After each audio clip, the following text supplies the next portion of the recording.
अस्सलामुअलैकुम dear students. उम्मीद है कि आप सब खैरियत से होंगे।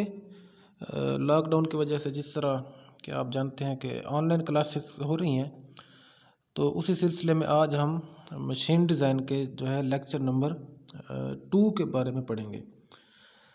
प्रेशर वेसल वाला चैप्टर हमने शुरू किया था, तो उसकी हमने डेफिनेशन वगैरह आपने पढ़ ली थी। उम्मीद है कि आपको वो अज़बर होगी। तो दूसरा टॉपिक है क्लासिफिकेशन ऑफ प्रेशर वेसल्स, यानी कि प्रेशर वेसल्स की अक़साम क्या हैं, उनकी दर्जाबंदी कैसे की जाती है। तो उस लिहाज से ये अर्ज़ है कि प्रेशर वेसल की जो है वो दो अक़साम होती हैं। एक उसके डायमेंशन के लिहाज से, अकॉर्डिंग टू डायमेंशंस, यानी कि उसके साइज़ के लिहाज से, और जो दूसरी किस्म है वो उसकी एंड कंस्ट्रक्शन, यानी कि उसके जो सिरे बने हुए हैं उनके लिहाज से उनकी तकसीम की जाती है। तो अकॉर्डिंग टू डायमेंशंस, जो साइज़ के हवाले से हम उसकी तकसीम करते हैं, तो उनमें दो तरह से प्रेशर वेसल्स होती हैं। एक उनको थिन प्रेशर वेसल कहते हैं, और जो दूसरी किस्म है वो थिक प्रेशर वेसल्स है। यानी कि थिन प्रेशर वेसल पतले प्रेशर वेसल्स, और थिक प्रेशर वेसल से मुराद होगा मोटे प्रेशर वेसल्स। तो थिन प्रेशर वेसल कैसे प्रेशर वेसल्स हैं, इनकी डेफिनेशन क्या है। तो इनकी डेफिनेशन ये है कि ऐसे प्रेशर वेसल्स जिनकी दीवारों की मोटाई कम हो पतले प्रेशर वेसल कहलाते हैं। लेकिन इतना कह देना काफ़ी नहीं होता। तो उसकी अगली लाइन में आप देखेंगे कि आपको T/D नज़र आ रहा है। तो T जो है वो उसकी चादर की मोटाई है, और जो D है वो उसका अंदरूनी डायमीटर है प्रेशर वेसल का। तो इन दोनों को आप तकसीम करेंगे T/D को, तो जो जवाब आएगा, तो अगर वो 1/10 से कम हुआ तो प्रेशर वेसल पतला प्रेशर वेसल कहलाएगा, यानी कि थिन प्रेशर वेसल्स। लेकिन अगर आपके पास T यानी कि थिकनेस या D यानी कि डायमीटर, इनमें से एक चीज़ ना हो तो आप ये चेक नहीं कर सकते। उस सूरत में आपको एक और इक्वेशन का सहारा लेना पड़ेगा, जिसमें स्ट्रेस और प्रेशर जो है वो दोनों इन्वॉल्व होंगे। तो आप लोगों ने स्ट्रेस बटा प्रेशर, तो ये मालूम करना है, और अगर इसकी वैल्यू 6 से ज़्यादा आ रही है तो इससे आप कहेंगे कि ये पतले प्रेशर वेसल्स हैं। तो इस तरह हमें पता चलता है कि प्रेशर वेसल्स को ये चेक करना कि क्या ये थिन है या नहीं है, तो हमारे पास दो इक्वेशंस हैं। T/D इसको लेस देन 1/10 होना चाहिए, 1/10 से कम होना चाहिए, या दूसरा सिग्मा बटा P यानी कि स्ट्रेस बटा प्रेशर, इसको 6 से ज़्यादा होना चाहिए, तो वो पतला प्रेशर वेसल्स होगा।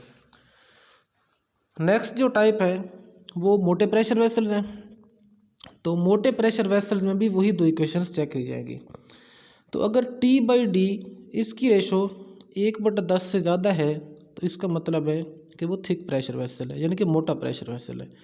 और अगर सिग्मा बटा P यानी कि स्ट्रेस बटा प्रेशर, इसकी वैल्यू 6 से कम हो तो उससे मुराद होगा कि ये मोटे प्रेशर वेसल्स हैं।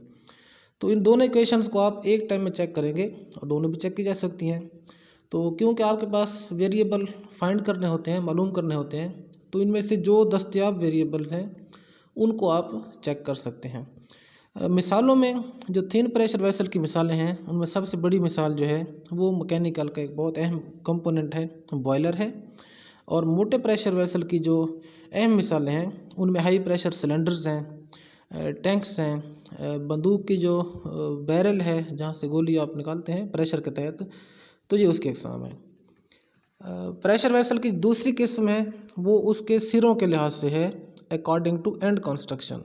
तो उसकी दो अक़साम है, ओपन एंड प्रेशर वेसल यानी कि खुले सिरों वाले प्रेशर वेसल। तो ऐसे प्रेशर वेसल्स जिनके किनारे खुले हों, जिनका कोई एक किनारा खुला हो, तो वो ओपन एंड प्रेशर वेसल्स कहलाते हैं। मिसाल के तौर पर जिस तरह आप पिस्टन और सिलेंडर की मिसाल लेते हैं, तो उस मिसाल में पिस्टन जो है वो एक जगह पर रुकता नहीं है, कोई मुस्तकिल उसकी पोजीशन नहीं होती, वो अपनी पोजीशन को तब्दील करता रहता है। तो उससे हम कहते हैं कि इसका एक सिरा जो है वो बंद नहीं है बल्कि खुला है। तो वो भी प्रेशर वेसल की मिसाल है, और उसको कहा जाएगा कि ये खुले सिरे वाला प्रेशर वेसल है। इसी तरह जो दूसरी किस्म है वो क्लोज्ड एंड प्रेशर वेसल है। ऐसे प्रेशर वेसल्स हैं जिनके किनारे बंद हों, जिनका कोई भी किनारा खुला हुआ ना हो। मिसाल के तौर पर जिस तरह एक कोई टैंक है जिसके दोनों सिरे आपने वेल्ड करके बंद कर रखे हैं, कोई गैस सिलेंडर्स आप कह सकते हैं उनके दोनों सिरे बंद हों, तो उनको भी क्लोज्ड एंड प्रेशर वेसल्स कहलाएं। वेसल की अकसाम के लिहाज से हमने पढ़ा है, तो इसको आप लोग अच्छी तरह पढ़ें। और कोई सवाल अगर आ सकता है आपका तो आप उसको व्हाट्सएप पे बतौर एडमिन डायरेक्ट मैसेज करके पूछ सकते हैं। तो अगर कोई आपकी परेशानी होगी तो उसको इंशाल्लाह सवाल का जवाब देने की कोशिश की जाएगी। बहुत शुक्रिया।